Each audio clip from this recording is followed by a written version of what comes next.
OMORI news continues to come out as if it's an MMO instead of a niche RPG. Several fan projects have gotten updates, some not so good. The amazing digital Circus got its second episode, and to top it all off, something pretty sad. Welcome to the most recent installment of OMORI related news I've prepared for the lot of you. You've seen the title of the video, so let's get right to the unfortunate news.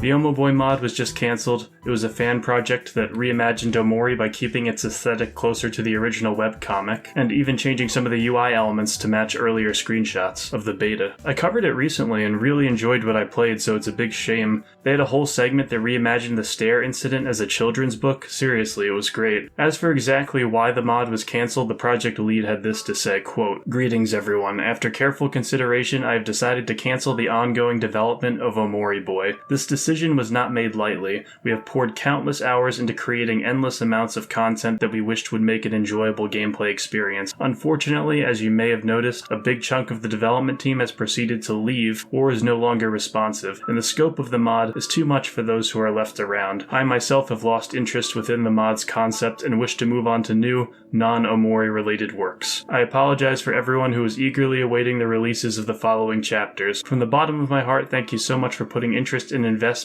in what we as a team have made. Thank you. Sad to see it go, but if the team genuinely didn't want to work on the project anymore, I can understand. It's easy to hype yourself up about making a fan game in the beginning and then, upon hitting the marathon of the middle, lose interest over time. Despite what L said in his statement about moving on from OMORI-related projects, this does not spell his complete exodus from the OMORI modding scene, as now he's looking for playtesters for the upcoming 2019 build restoration mod, which you're able to apply for by reaching out to his Discord handle, l.xd, all lowercase.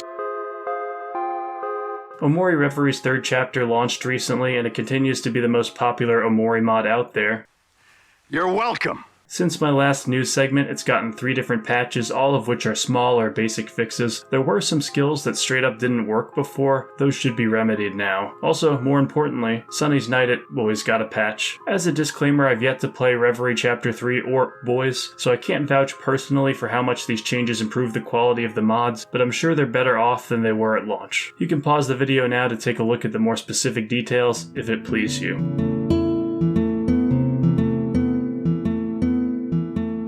OMOCAT's posting more regularly to her Twitter now, using it as a blog almost. Appreciate her bravery, considering from OMOCAT's perspective, Twitter is an IRL boss rush where people in droves try to dig up old dirt on her. That reminds me, expect a video on the Melon kid incident at some point. I got thousands of new subscribers from that community video, so I'd imagine they'd like to see more commentary related content. I still see you guys, don't worry. I know Serial Introvert and Iox have both made videos on the subject already, but I've purposefully not watched them so that my own view on the subject is affected only by what I unearth and research. Expect passive aggressive quips, digs at OMORI Twitter, all the stuff that usually gets me into big trouble.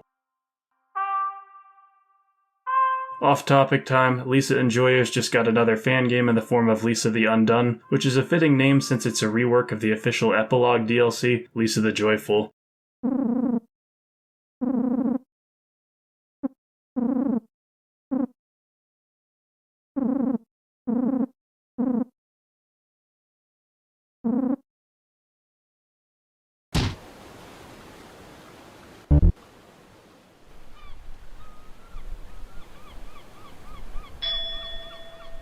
Joyful isn't exactly universally loved. Some say it's a faithful continuation of the storyline presented in Painful, while people who aren't insane say it's anything but. Expect a video on Undone from me at some point, but not before I make a hit piece on Lisa the Joyful first.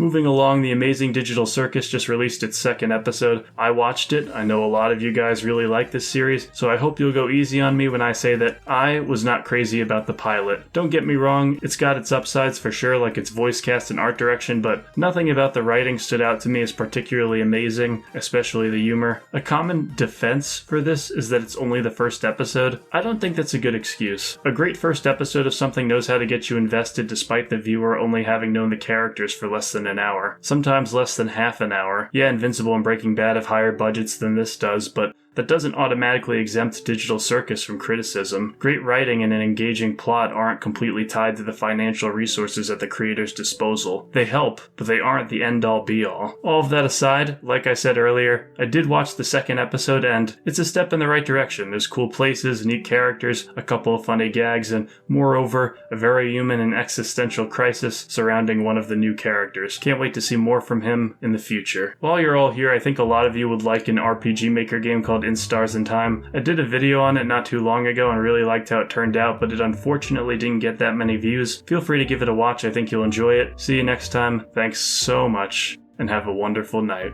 Booba.